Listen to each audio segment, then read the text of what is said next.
If you want prosperity, if you want healing, if you want knowledge, there's a few things that you're going to have to do to achieve those states. You're going to have to invest your time,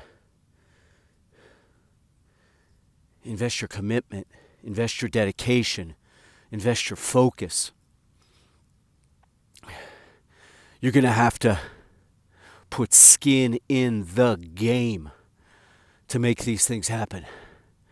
You're going to get to a point where the prosperity you're seeking or the healing that you're after or the knowledge that you're looking to acquire, you'd have to get to a point where you want it bad enough that you're willing to push yourself over and above and beyond what you thought you could do to acquire it. Often that is the case. You're going to have to put in the time, the research. You're going to have to find the right people who can teach you. You're going to have to read the right books. You're going to have to buckle down on your craft so that you become as close to an expert as possible. You're going to need experience. All of that takes resources. It takes 100% of your mind space.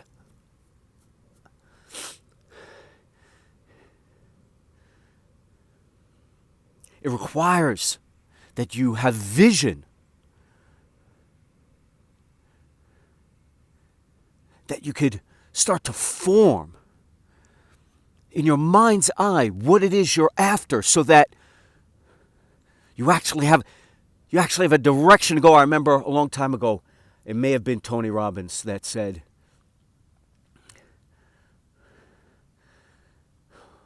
the sun rises in the east and sets in the west. There's no point in looking then for a sunrise in the west, because you just be running on that hamster wheel forever, never getting anywhere. You have to kind of illustrate in your mind's eye your destination.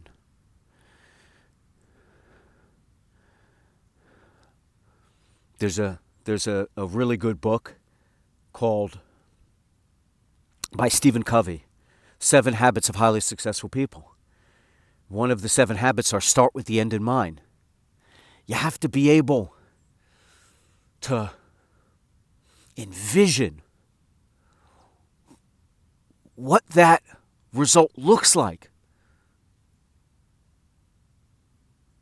You have to be able to craft what your result will actually be. You have to be able to see in your mind that place that you're headed to. Otherwise, how will you ever even find the road to get there? Now, don't get me wrong, you might take the wrong road here and there, but you'll course correct. If one road is leading you nowhere, you'll find another road, and you'll find another path, you'll find another way. But eventually, if you've made the commitment, if you put in the time and the effort, if you've dedicated yourself, you're going to get there. But You have to see it here. First, you have to start with the end in mind.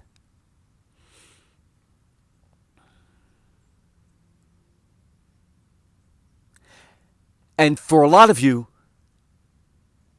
what I'm saying makes sense. It resonates. You know this to be true. You know that anything that you want in this life, in this illusion, in this hallucination, that you're going to have to sweat, blood, and tears for in order to get it. Because nothing is being handed out. Nothing.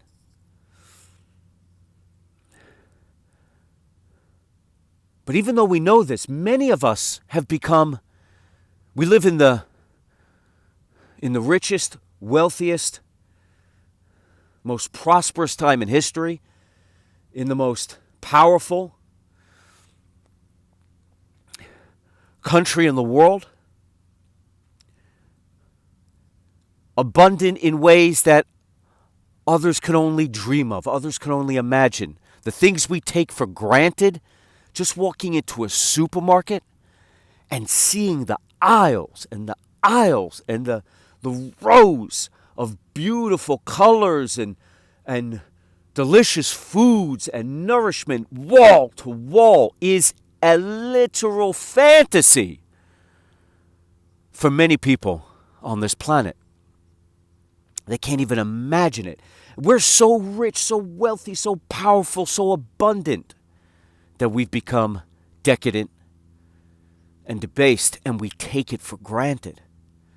And so even though we know this to be true, when I say this, I mean that we have to put in the time, the effort, the dedication, the commitment, blood, sweat, and tears, and that we have to see it here. Before we set out on our path, we have to know in our mind's eye where we're headed in order to get there. Even though we know these things, many of us have become so petulant, so entitled, so presumptuous, that much like walking into a supermarket and or you don't even have to walk into a supermarket. You make a phone call, and whatever you desire, whatever food you want, whatever product you need, is delivered to your doorstep. Same day. So we become so expectant that everything is just snap your fingers and it's there. That even though we know what I'm saying to be true, we've lost touch with that reality. It's lost its meaning. The fact that you have to go out and pull yourself up by your bootstraps and invest the time, the effort, the resources, the mind space, the focus, the intensity, the blood, sweat, and tears, the pushing yourself to the brink and beyond to get what it is you're after. Because we become so petulant, because we become so presumptuous, because we become so arrogant and conceited, because we live in a time of such abundance, we've taken it all for granted such that we expect these things. We've become lazy. We don't want to put in the hard, grinding hustle necessary to make those dreams come true. Because we've been so used to getting so much handed to us that if it doesn't come easy, we give up, we walk away, we quit on it. Because it's just too much effort.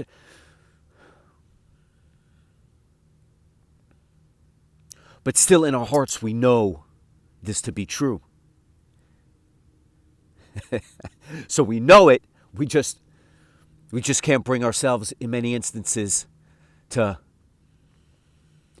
go through that gauntlet to take on that crucible, to go through that baptism of fire.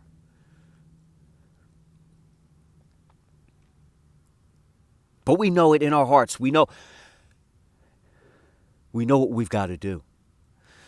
And still there are many of us who are willing to pursue our dreams, our goals, our ambitions, and invest whatever it takes to find prosperity, to find healing, to find knowledge, to acquire these things.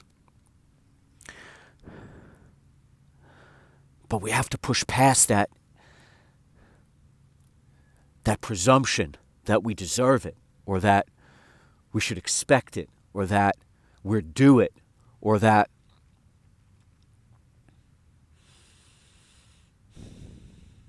it should be handed to us, or that it should be easy. It's not. And don't get me wrong. If it just so happens to fall into your lap after you've put in just a little bit of work, don't let that corrupt you. Don't let that fool you into thinking everything's going to be easy, because it's not. It's a one-off. An easy win ruins a lot of people. When you have an easy success, it destroys you for the rest of your life because it came too easy. If you get beginner's luck, that could crush you, because it's only going to happen once. Maybe twice. But, man, beginner's luck can be a death sentence to you getting out there and making your dreams come true, making your reality what you need it to be. You know, there's stories of lottery winners, people who win the lottery, who have never prepared to have tens of millions, hundreds of millions of dollars, who've never had to put in the effort or the time or the knowledge or acquired all the things it takes to get to a place where you start earning that type of capital, and then all of a sudden it falls in your lap and it destroys people. It absolutely wrecks their lives. There's lots of stories on it. You know, it's almost like urban legend at this point, right? How winning a lottery wrecks people, wrecks their families, wrecks their health, turns them into decadent, defiled, and depraved individuals. And they end up broke in the end and bankrupt anyway. And why is that? Because they didn't know how to handle it. They didn't know how to handle the windfall. They didn't know how to handle the instant gratification. They weren't prepared for it. They didn't build up the foundation. They didn't build up the fortification.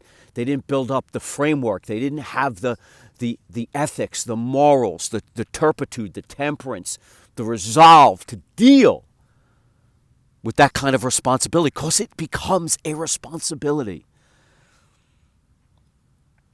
And that becomes the essence of what decadence, depravity, defilement, and debasement will do to you. But again, living in a lottery world where anything we wish is just a phone call away, where we have so much abundance, where we can have almost anything we want within reason handed to us instantly, where there's really not much struggle. What we think is struggle is nothing. What we think is struggle in this country is literal abundance and paradise to 3/4 of the world. And so again, we become expectant, we become presumptuous. But again, we know in our hearts that to truly have the things we're after, we're going to have to grind, we're going to have to hustle, we're going to have to put in the work, we're going to have to put skin in the game. And that should set you on fire. That should light you up. That should inspire and motivate you that you're about to go on a journey, that you're about to go on an exploration, to see what you're made of, to see what you're built out of, to see what you're worth, to see what you can do. That should fill you with enthusiasm.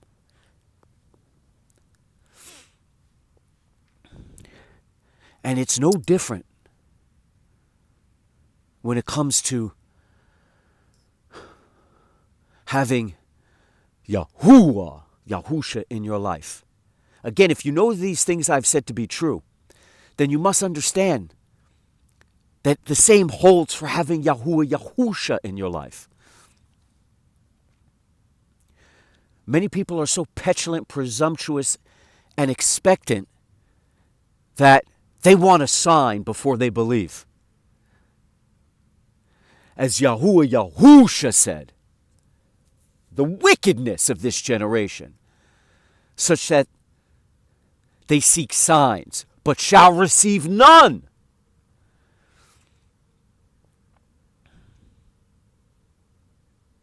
It's no different. So different. You seek prosperity, you seek knowledge, you seek healing. You have to invest. You have to put skin in the game. You have to go on a journey. You have to get to a place where it becomes a must-have. You have to want it. You have to desire it. You have to need it. Need it. You have to need it so bad that you're willing to push to the ends of the earth to get it. It's on a need-to-know basis. If you don't need to know, then you won't. If you don't need to have, then you won't. If you don't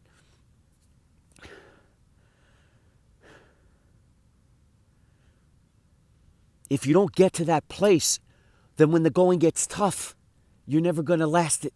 You're never going to tough it out. You're never going to grind it out. You're never going to push past the barriers. You're never going to break through walls. You're never going to climb mountains. Because once you feel the pain and the disappointment and the frustration, you're just going to walk away. You're going to quit. And again, it's easy to do in this world because there's no struggle left. Because your basics are met. You're not going to go without shelter. You're not going to go without food. You're not going to go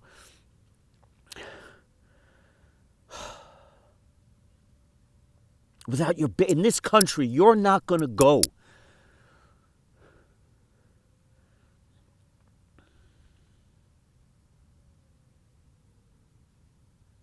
to a place where you can't survive. Again, what you think is not surviving in this country is literal abundance and luxury to 3/4 of the world.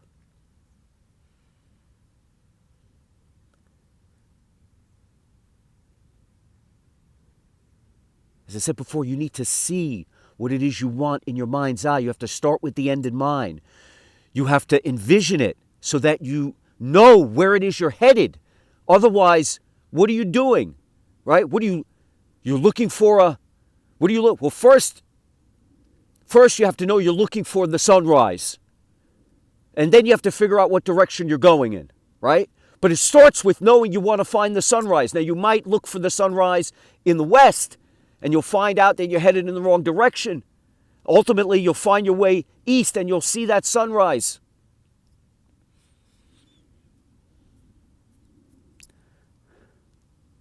Same holds true for the Supreme Elohim, the Most High. You have to need to know He exists. You have to want to know His love. It has to become a must-have in your life. You have to see Him here first. You have to believe before you receive. The wickedness of this generation, the petulance of it, the presumptuousness of it. That you should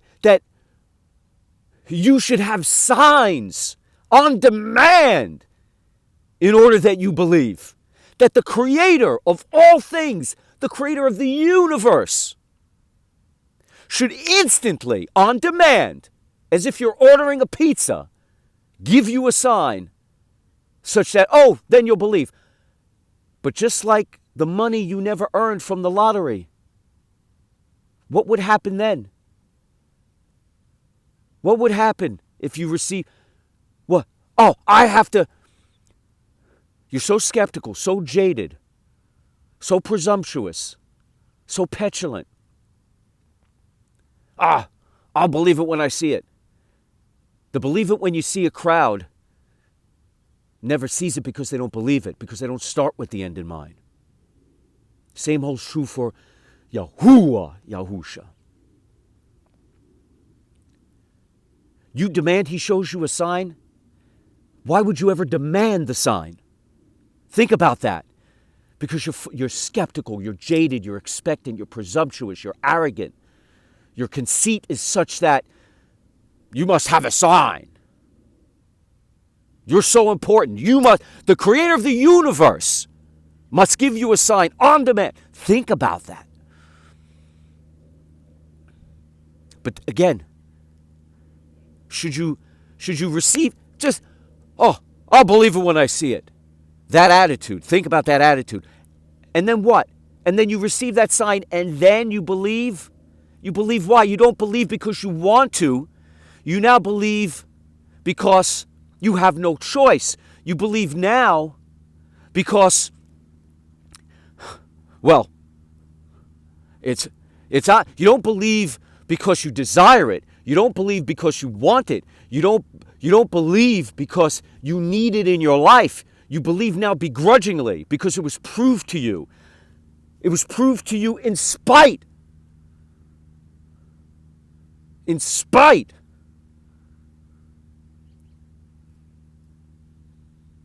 In spite of your wanton skepticism and decadence and conceit and arrogance. In spite of that, it was given to you. It's not going to change your heart. It's not going to change your soul. It's not going to change who you are. You walked into it. You walked into it not believing. You walked into it not desiring. You walked into it not needing. And now you'll simply follow. Now you'll simply believe because you have no choice. You'll do it, and you'll do it begrudgingly. Just like the commandments, the rules, regulations, and traditions of man that are written on stone, stone which fades, stone which perishes, stone which does nothing. The rules, regulations, laws, and traditions of man do nothing. The old law written on stone does nothing but reveal sin and evil and mete out punishment. It is meant for the unbelievers and the wicked. The living law, the everlasting life, the word that Yahuwah Yahusha imprints on your heart is such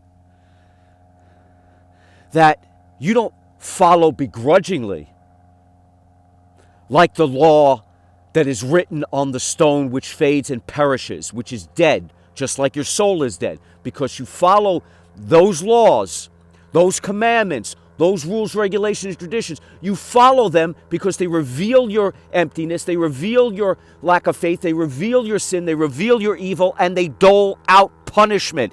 And you follow those commandments and those rules, regulations, traditions. You follow them begrudgingly because you fear the penance. And so you do so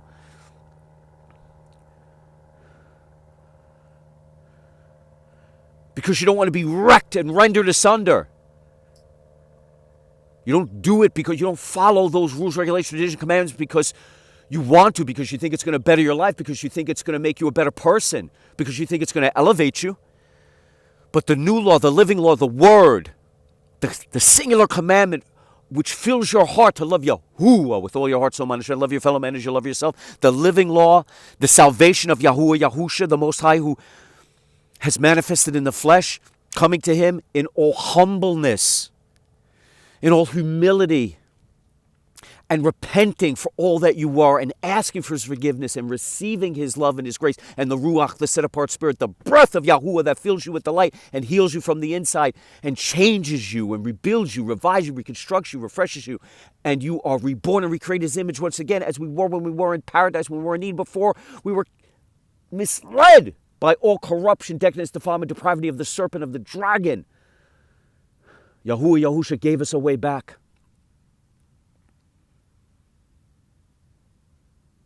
in accepting Yahusha as our Savior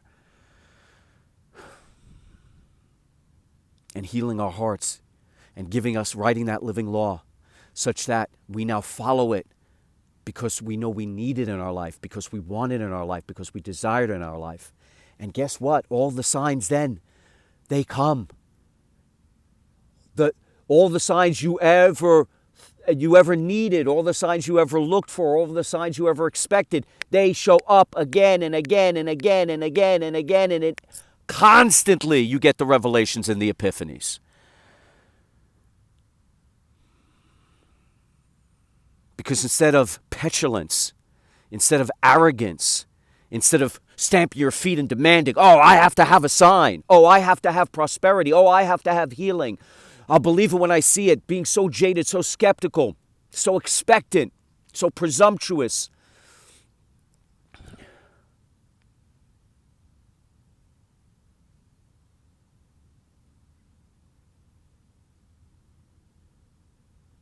Never taking the time to envision what you wanted because it was too much work, because you felt you were due it or you deserved it, instead of envisioning it, seeing it in your mind's eye, starting with the end in mind, and then the path shows itself to you eventually, because you know where you're headed. You've seen it.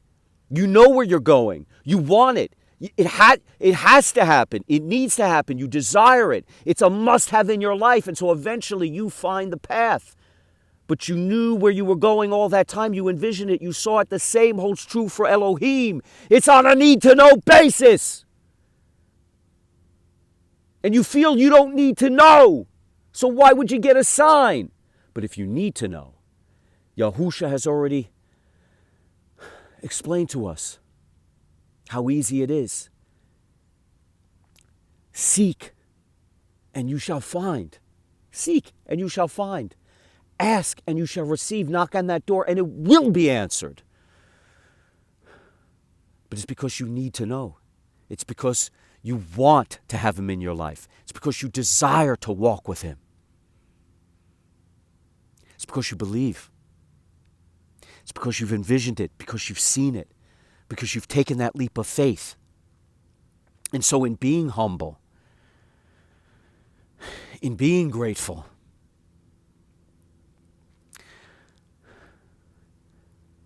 instead of arrogant and conceited, instead of being petulant,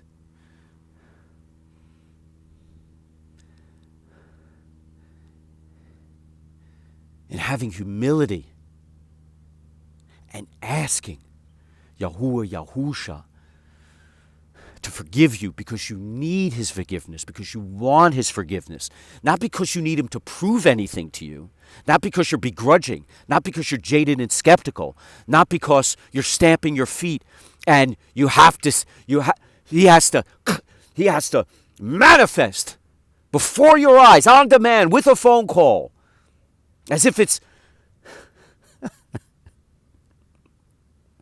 as if you can order it up on Amazon.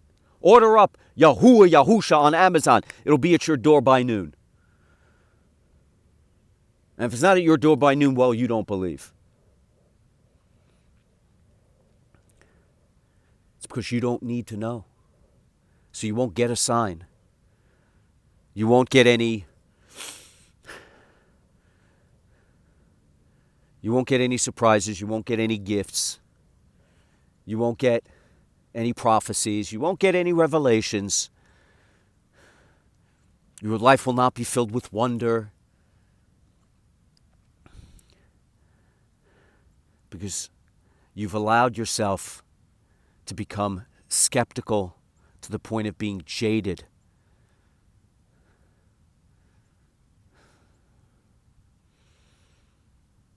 You have to go back to your heart. You have to go back to what you know to be true. That anything worth having in this world takes an investment. It takes a leap of faith. It takes you putting blood, sweat, and tears in. It takes you envisioning in your mind's eye what it is that you want. It is getting to a place where something isn't a nice to have, but where it's a must have, where it's a hole that has to be filled. It's a wound that has to be healed. Otherwise, when the going gets tough, when your faith is tested, you're going to walk away.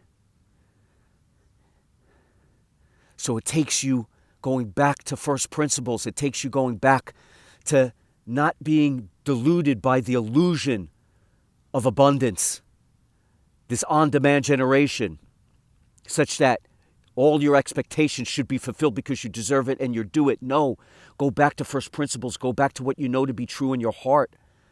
Be humble. Be grateful. Be modest. Have humility and ask.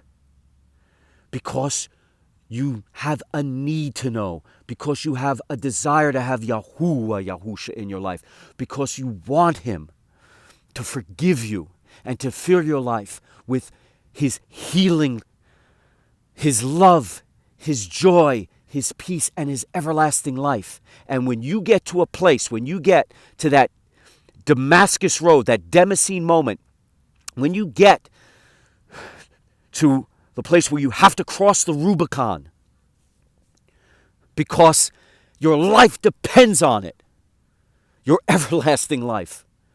When you've gotten to a place where everything else, everything has failed.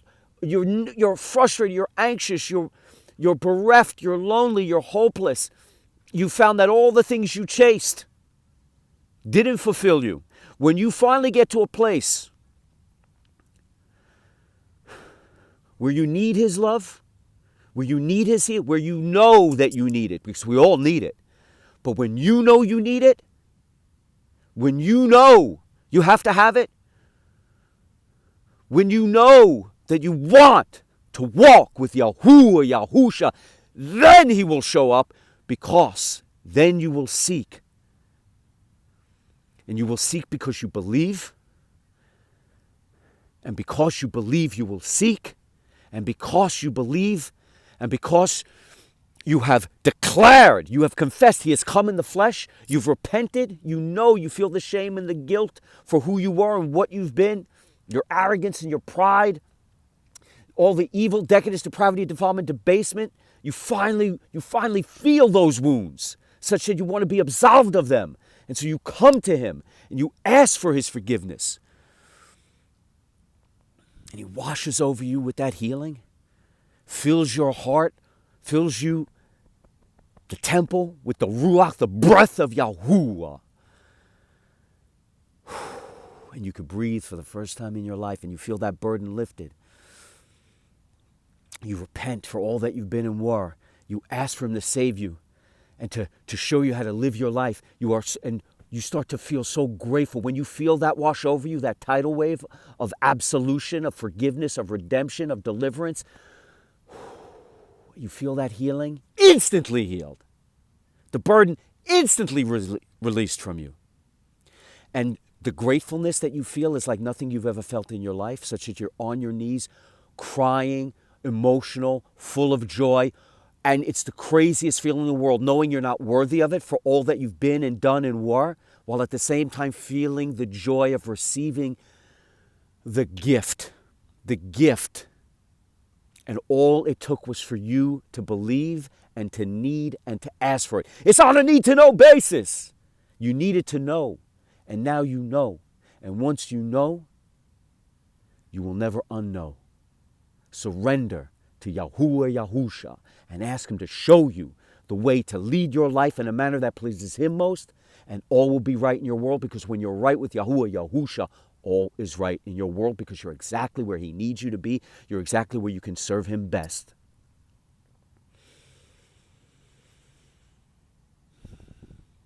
Once you know, you will never unknow. Once you hear, you will never unhear.